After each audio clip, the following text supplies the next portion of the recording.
আল্লাহ রাব্বুল আলামিন বলেছেন ফাগসিলু উজুহাকুম ওয়া আইদিয়াকুম ইলাল মারাফিক। আমার বান্দারা তোমাদের উপরে আমি নামাজ ফরজ করে দিয়েছি, ওই ফরজ বিধান পালন করার জন্য আমি চারটি ফরজ আদায় করতে হবে।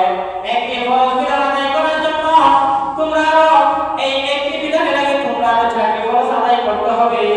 ওই চারটি ফরজের একটি ফরজ হলো তোমরা তোমাদের মুখমণ্ডল উত্তম করে উত্তমভাবে ধৌত করতে হবে।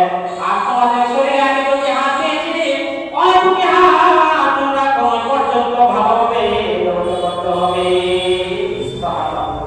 ফাগসিলু উজুহাকুম ওয়া আইদিয়াকুম ইলাল মারাফিক। তোমাদের হাত দুটো তোমরা কোমর পর্যন্ত উত্তমভাবে ধৌত করো। যদি ধৌত করতে পারো, আমি আল্লাহ রাব্বুল আলামিনকে সালাত ফরজ বিধান দান করেছি। ওই ফরজ বিধানের আগে যে চারটি ফরজ রয়েছে, ওই চারটি ফরজের দুটি ফরজ তোমরা আদায় করে গেছো। বলেন সুবহানাল্লাহ।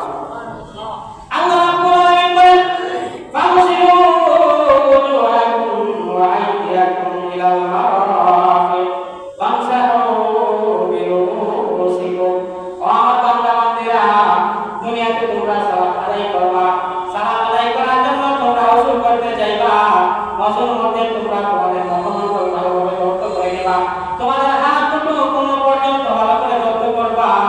আর কি করবা জানো? 3 নম্বর ফরজ বিধান হলো তোমরা তোমাদের মাথা মুবারক মাসে করে নিবা। সুবহানাল্লাহ।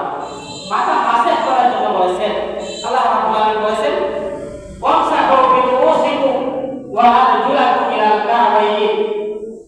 তোমরা তোমাদের মাথা রয়েছে, পবিত্র মাথা তোমাদেরকে আমি দান করেছি। যেই মাথার মধ্যে সম্মানিত একটি স্থান রয়েছে, সেই স্থানের নাম হলো কপাল। যেই কপাল আমার কাছে আমার কুদরতি পায়ে তোমরা ঝুঁকাইবা, সেই কুদরতি পায়ে তোমাদের কপাল ঝুঁকানোর আগে তোমাদের মাথা মোবারক তোমরা মাসে করে নাও। বলেন সুবহানাল্লাহ। আল্লাহ রাব্বুল আলামিন বলেন ওয়ামসাহু বিরুউসিকুম ওয়া আরজুলাকুম ইলাল কা'বাইন।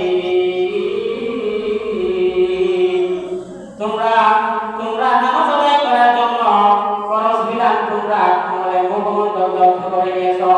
তোমাদের হাত দুটো কোমর পর্যন্ত তোমরা ধৌত করে নিলা।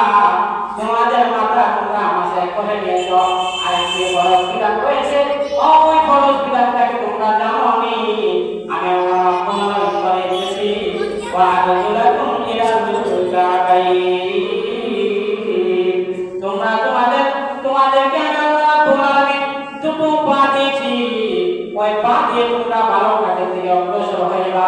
তোমরা যখন নামাজের জন্য ওযু করতে যাইবা, পবিত্র কাজের দিকে যখন তোমরা অগ্রসর হইবা, অগ্রসর হওয়ার সময় তোমরা যখন ওযু করবা, ওই ওযু করার সময় তোমাদের পা মোবারকগুলো তাকে পর্যন্ত ভালো করে ধৌত করে নাও।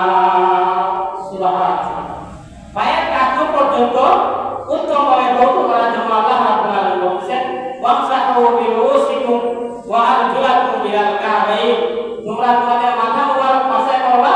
মাথা মাসে করার পর মাথা থেকে নিয়ে পায়ের পাতা পর্যন্ত যেন পবিত্রতা হাসিল হয়ে যায়, এই জন্য তোমরা তোমাদের পা দুটো টাকনো পর্যন্ত তোমরা উত্তমভাবে ভালোভাবে বসে তোমরা ধৌত করে নাও, যেন চুল পরিমাণ ফাঁকা যেন না হয়ে যায়।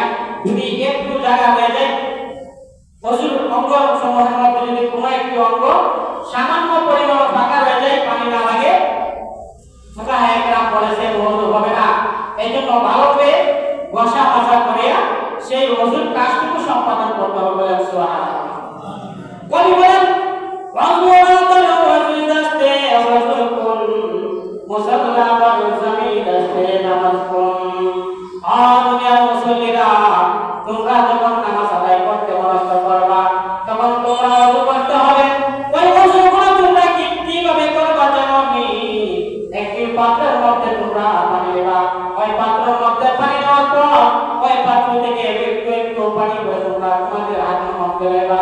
হাতের মধ্যে নেওয়ার পর তোমরা তোমাদের ওযুর অঙ্গ সমূহ ভালো করে ধৌত করে নিবা। ওযু দাস্তে ওযু কুন মুসাল্লা ওয়াল জামি দাস্তে নামাজ কুন।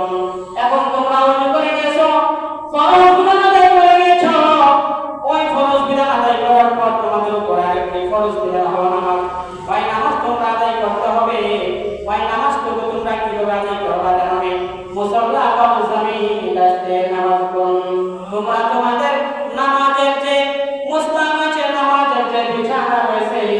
ওই বিছানাগুলো তোমরা পবিত্র জায়গার মধ্যে বিছিয়ে নাও। পবিত্র জায়গার মধ্যে যখন তোমাদের নামাজের বিছানাগুলো বিছাইবা, ওই বিছানার উপরে তোমরা